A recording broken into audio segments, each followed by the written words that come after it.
it's quite interesting what's happening in Germany because, again, as I said, Trump punished Germany for not paying its fair share to NATO by withdrawing U.S. troops, right? And he was annoyed because the Germans weren't using enough of their annual budget for their military. And right now, as we've looked at in the past few weeks, he got what he wanted. Now, Trump is no longer president, obviously, but Germany is all of a sudden rearming. So you have the Germans say that they're neutral and they don't send weapons to conflict zones. Yemen would beg to differ. You have many German weapons winding up in Yemen being used against the Yemenis. But regardless, right now, the official position is that, yes, Germany is going to send weapons to a combat zone, and that's Ukraine. So they've openly changed their stance now. The EU as well. And not only that, another very significant thing, which I don't think enough people have talked about, is the fact that Germany has raised its the military budget to 100 billion euros. And it's made it 2% of its GDP, which is exactly what Trump wanted. Because before it was 1.5%, and he wanted them to pay more. And this is astonishing, because Germany is now spending more on its military than Russia. The whole point that the Germans became neutral and disarmed was because of their history. I don't need to remind you of World War I, World War II, the Holocaust, the tensions during the Cold War. The entire premise was that Germany should be neutral, should not participate in conflicts, should not have a powerful military. And now the exact opposite is happening. And who's condoning this? The United States. Right? The United States is one of the proponents of that policy to have Germany disarmed. The West is after defeating fascism in Europe, Nazism, the West pushed this. And the Russians certainly wanted that too. They suffered more than anyone in World War II in terms of numbers, 26 million killed. They certainly wanted Germany to be neutered, if we can say. But again, it's quite ironic seeing that shift. And, some people would argue that Putin, again, you keep hearing this phrase, they love saying it, Putin miscalculated. And one of the things they say miscalculated is that, again, NATO expansion is a very real threat in the minds of the Russians. I think it would be for any country. This is basic geopolitics. But some people are saying that, ironically, what Putin has done now is he's united NATO in as Condoleezza Rice said, Putin has united NATO in ways that I haven't seen since the Cold War. That's what she said. Straight from the horse's mouth from a neoconservative. And again, when you're seeing the European Union, which again is its own body, sending weapons, but again, Germany contributing more to NATO, doing what Trump wanted, raising its military budget to 2% of its GDP to 100 billion euros a year. You have, the UK, the US, all of these countries shipping weapons to Ukraine en masse. Billions of euros, dollars going there. You could very well argue that Putin has inadvertently caused NATO to unite, and that's quite ironic. Now, will that last long term? I don't know. I certainly don't know. It could end up, NATO could very well end up being defunct at some point. Who knows how soon that will be? But for the time being, you could certainly make that point. It's quite ironic in a way. I don't know if he miscalculated. He probably expected that. I don't think we should talk about Russia like it's one person. This guy has a cabinet. He has an army. It's a country like any other. So it's Russia, we should say. Why is this whole situation happening in the first place? I know people like to say that Putin is some maniac who just woke up one day on the wrong side of bed and decided to invade a country for no reason. Again, you don't have to agree with it, but if in geopolitical terms, in the study of geopolitics, Russia is a power. This is a fact. And Ukraine is of strategic importance to Russia. And so when you have an adversarial alliance in your backyard, Russia is reacting the way the US reacted during the Cold War and the Cuban Missile Crisis. This is to be expected. Doesn't mean you have to agree with it or like it, but we can't joke around here and act like it's, Putin has some personality issues. This is a geopolitical issue, and it's Russia. And so when we talk about Ukraine becoming a member of NATO, which is what NATO said in Bucharest in 2008, they said Ukraine and Georgia, they accept them as NATO members. They're not, of course, but NATO indicated openly that it is willing to incorporate them. Again, red line for Russia. And what is happening right now, what Putin is basically doing, what Russia is doing as a country, is drawing a line in the sand and saying, you are going too far. We will not have Ukraine in NATO. So in one way, you could argue that NATO is unable to expand anymore. It's gone too far. And now there are negative effects and consequences because of that. The 2008 Bucharest summit, NATO summit, look at what they said when they wanted to have Georgia and Ukraine joining.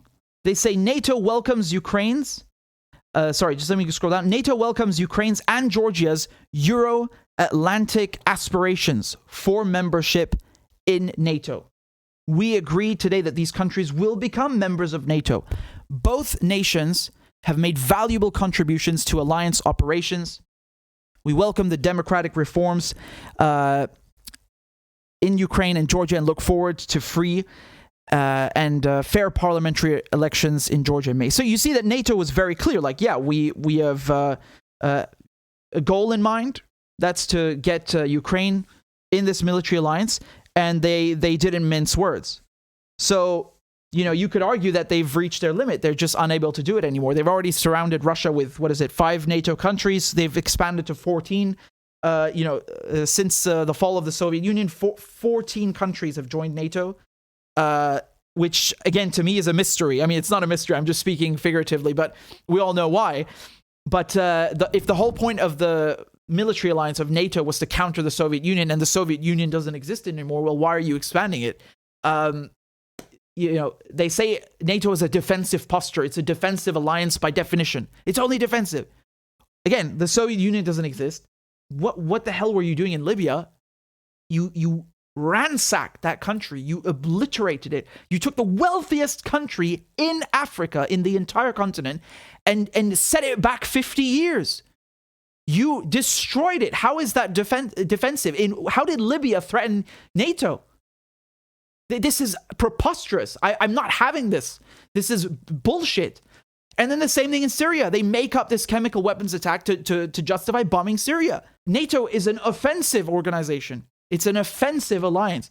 You cannot make the case for it being defensive now when there's no Soviet Union, when you look at what they've done in Afghanistan, in Iraq, in Syria, in Libya, and on and on and on. How long are you going to keep this game on for? Like, how are you going to keep this? How long will you keep this facade up? This is ridiculous. Again, you don't have to agree with the Russians. You don't have to like the Russians. If you're serious about talking politics, if you are serious, you're a rational adult and you are serious about geopolitics, you understand perfectly what's going on. In the Cuban Missile Crisis, I feel like a lot of people forget something. Yes, this is after the Bay of Pigs, after this failed coup by the Americans against Castro, where they sent a bunch of exiles to invade Cuba. It failed miserably. And so that's one reason you could argue why the Cubans wanted Soviet missiles there to help them defend themselves from, future coups and attacks. Don't forget, in Turkey, what happened in Turkey? NATO placed nuclear missiles in Turkey, which were within striking distance of the Soviet Union. These were Jupiter missiles.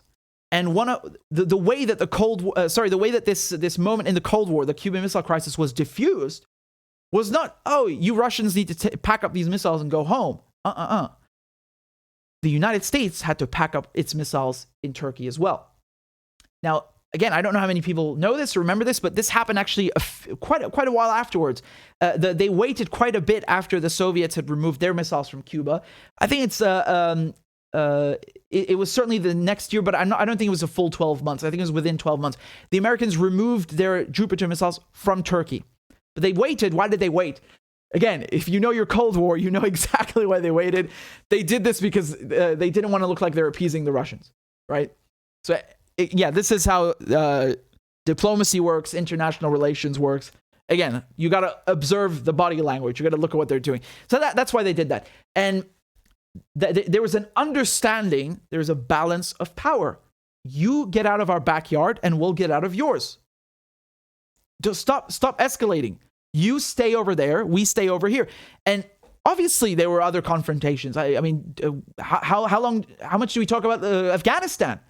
Obviously that was a proxy war, of course. I mean, Even what's happening right now in Ukraine, you could argue, is a proxy war. The Russians certainly don't view that as a joke, that NATO is supplying the Ukrainians. But in the context of the Cold War, there was this understanding of mutually assured destruction. MAD. It's very aptly named MAD because, you launch nuclear missiles, we'll launch them at you.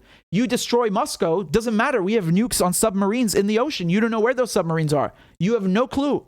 You'll never find them. And vice versa. Mutually assured destruction. And I feel like people, they're so fucking ignorant. They think that everything just magically disappeared. Like geopolitics is played differently after the collapse of the Soviet Union. No, it's not played differently. There's still a balance of power that has to be respected. In any case, I just want to show you this little headline over here. This is from France 24. And they say that Germany is to buy dozens of US fighter jets in a spending spree.